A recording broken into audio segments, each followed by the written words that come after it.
So, Jordan, I want to talk about Elon Musk joining Trump because got a lot of people talking, right? So what do you think about that? Because I'm a big fan of Elon Musk. Do you think this affects how people see him and his businesses?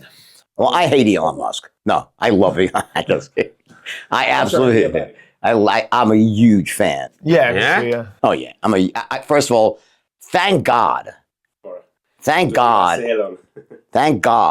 for the country that him and Vivek Ramaswamy have this DOGE, right? Department of Government Efficiency. I couldn't think of two better people to do it. And it is so crucial that the U.S. gets hold of all the wasteful spending and overspending. You cannot keep doing what the U.S. is doing.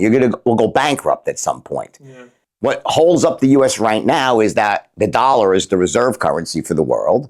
So people have dollars all over the world, which allows us, okay, to do things that no other country can do, okay, because people want dollars. And that's a lot of it is based on military strength by the end of the day, the ability to project power, military and economic strength, but really the military is part of it too. That's the underlying threat about what happens if you try to move away from the dollar, right?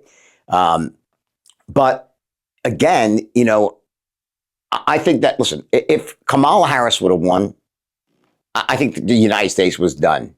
I think Biden voted for Trump as well. I think Biden definitely. For sure. He definitely voted for Trump. Yeah, he smiled too when he won. He smiled too much, right? But anyway, I think if she would have won, it would have been an absolute fucking disaster. And I think that Trump, you know, I always liked Trump. I used to talk a lot more about it publicly. And now Facebook and Instagram have lifted their guidelines. You could talk about this stuff again, which I think is great.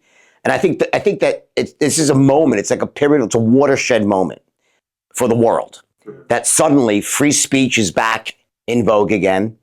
Meta, and it's led by, again, Musk, who's amazing. By buying X, he saved the world, I think, by opening that up to real discourse. And now Meta has followed suit.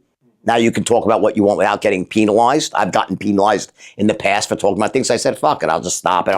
It's not that important to me, but I'm going to start being more vocal again on Meta and on Instagram and Facebook. But I think that this is a combination of a couple things. Number one, it's Trump getting in there and igniting massive growth through lowering taxes, lowering energy costs, getting rid of all these fucking regulations that make it so hard to do anything in the United States, to build new homes, to drill for oil, to make telephone calls. You have this like administrative state that has made all of these rules and regulations, and the Supreme Court says it's not actually legal. They have to have been made past through Congress, right? So I think if you have Trump in there just slashing and burning all these agencies, you have Musk and Ramaswamy slashing and burning expenses. And I know they have to only make recommendations, but believe me, their recommendations will be followed, I'm sure. Okay. I think it's like this 1-2 punch of like massive growth, lowering expenses.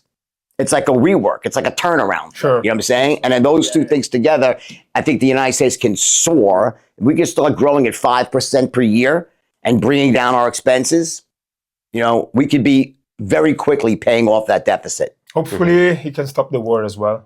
Yeah, well, I didn't even mention that. And of course, these wars, and not to mention all the money. Which is something that Kamala wouldn't. They want the wars. They want the wars. Okay, they want it. Okay, there's you know, you're from Italy. I don't know if you know much about the neoconservatives here. Like this is old. It's called neoconservatives. Like, you know, the way they basically, you know, this old doctrine. It's a very hawkish, meaning they want war and, you know, send money to these countries and support these proxy wars. And it's a disaster. It cost us a ton of money. And Trump is totally against that. And it never amounts to anything good. Okay. You know, Russia's not invading fucking Europe. They're just not, okay? And the whole thing is just idiotic, okay? So Trump gets in and ends all those wars, and I think he will very quickly. I think the world has a chance to really, to really get to new levels of productivity. AI is going to make a huge difference. I think there'll be big issues in the labor force because I think it's going to replace a lot of jobs. That's going to be a big issue, and we'll see what happens with that.